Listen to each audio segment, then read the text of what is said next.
సహోదరి సహోదరులారా, మీకు శుభవార్త. 2025 సంవత్సరంలో మొత్తం 365 అంశాలను మీతో పంచుకోబోతున్నాము. జనవరి 1వ తేదీ నుండి ప్రతిరోజు ఒక అంశము మరియు దానికి సంబంధించిన వాక్యమును పంచుకుంటాము. దయచేసి ఆ వాక్యములను వినండి, ధ్యానించండి మరియు ఆశీర్వదించబడండి. దయచేసి సబ్స్క్రైబ్ చేయండి మరియు మీ స్నేహితులతో పంచుకోండి. ధన్యవాదాలు.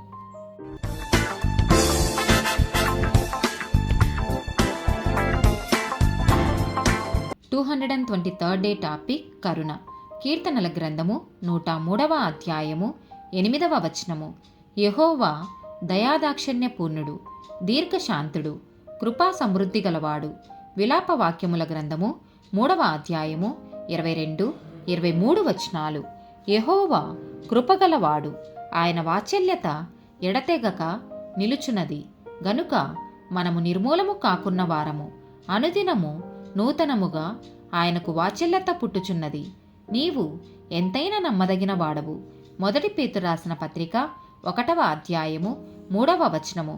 మన ప్రభు యేసు క్రీస్తు తండ్రి అయిన దేవునికి స్తుతులు కలుగుగాక. యేసుక్రీస్తు చనిపోయిన తర్వాత ఆయనను సజీవునిగా లేపడం ద్వారా దేవుడు తన మహా కనికరాన్ని బట్టి మనకు క్రొత్త జన్మనిచ్చాడు. ఇది మనకు ఒక సజీవమైన ఆశాభావాన్ని కలిగిస్తున్నది. మత్తయి సువార్త 5వ అధ్యాయము 7వ వచనం. కనికరం చూపే వారు ధన్యులు, వారు కనికరం పొందుతారు. ఎఫెసీలకు రాసిన పత్రిక 2వ అధ్యాయము 4, 5 వచనాలు.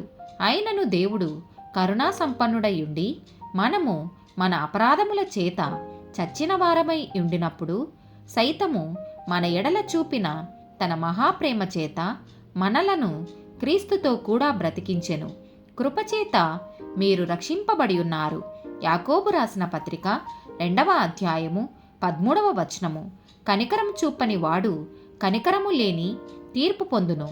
కనికరము తీర్పును మించి అతిశయపడును. మీకా గ్రంథము 6వ అధ్యాయము 8వ వచనం. మనుష్యుడా, ఏది ఉత్తమమో అది నీకు తెలియజేయబడి ఉన్నది. న్యాయముగా నడుచుకొనుటయు, కనికరమును ప్రేమించుటయు, దీనమనస్సు కలిగి నీ దేవుని ఎదుట ప్రవర్తించుటయు ఇంతే కదా. యెహోవా నిన్నడుగుచున్నాడు. హెబ్రీలకు రాసిన పత్రిక 4వ అధ్యాయము 16వ వచనము. గనుక మనము కనికరింపబడి సమయోచితమైన సహాయము కొరకు కృప పొందునట్లు ధైర్యముతో కృపాసనము నొద్దకు చేరుదము. తీతుకు రాసిన పత్రిక 3వ అధ్యాయము 5వ వచనము. మనము నీతిని అనుసరించి చేసిన క్రియల మూలముగా కాక తన కనికరము చొప్పుననే పునర్జన్మ సంబంధమైన స్నానము ద్వారాను పరిశుద్ధాత్మ మనకు నూతన స్వభావము కలగచేయుట ద్వారాను మనలను రక్షించెను. ఆమేన్.